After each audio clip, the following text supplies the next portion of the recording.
तो नमस्कार दोस्तों, आज के हमारे इस वीडियो में हम आपके लिए आज एकादशी की व्रत कथा लेकर आए हैं। तो स्वागत है आपका मेरे YouTube चैनल पे रीना की भक्ति में। एक समय की बात है, कुंती पुत्र युधिष्ठिर ने श्री कृष्ण से पूछा, हे भगवान, भाद्रपद कृष्ण एकादशी का क्या नाम है? इस व्रत को करने से क्या विधि है? कृपा करके आप मुझे इस व्रत की विधि कथा और इसका महत्व सुनाइए। भगवान श्री कृष्ण कहते हैं, धर्मराज, भाद्रपद कृष्ण पक्ष की एकादशी का नाम आजा एकादशी या समस्त पापों का नाश करने वाली है। इस एकादशी के दिन भगवान श्री कृष्ण विष्णु की पूजा की जाती है। जो मनुष्य इस दिन श्री हरि विष्णु की पूजा करते हैं उन्हें वैकुंठ की प्राप्ति होती है। आइए अब मैं आपको आजा एकादशी की व्रत कथा सुनाती हूँ। सत्यवादी हरिश्चंद्र नाम का एक चक्रवर्ती राजा राज्य करता था।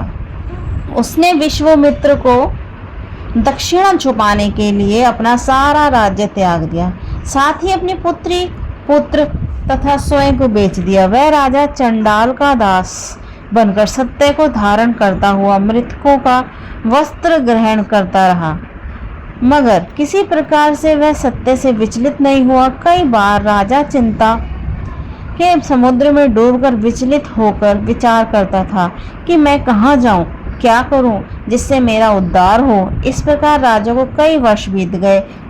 एक दिन राजा इसी चिंता में बैठा हुआ था कि गौतम ऋषि वहां आ पहुंचे। राजा ने उन्हें देखकर दंडवत प्रणाम किया और आप बीती सारी सुख भरी कहानी सुनाई। राजा हरिश्चंद्र की यह बात सुनकर गौतम ऋषि कहने लगे, राजन, आज से ठीक 7 दिनों तक भाद्रपद कृष्ण पक्ष की एकादशी आएगी। इस एकादशी को आजा एकादशी कहा जाता है। आप विधि पूर्वक इसका व्रत करें। इस व्रत के प्रभाव से आपके समस्त पाप नष्ट हो जाएंगे। इस प्रकार राजा से कहकर गौतम ऋषि उसी समय अंतर्ध्यान हो गए।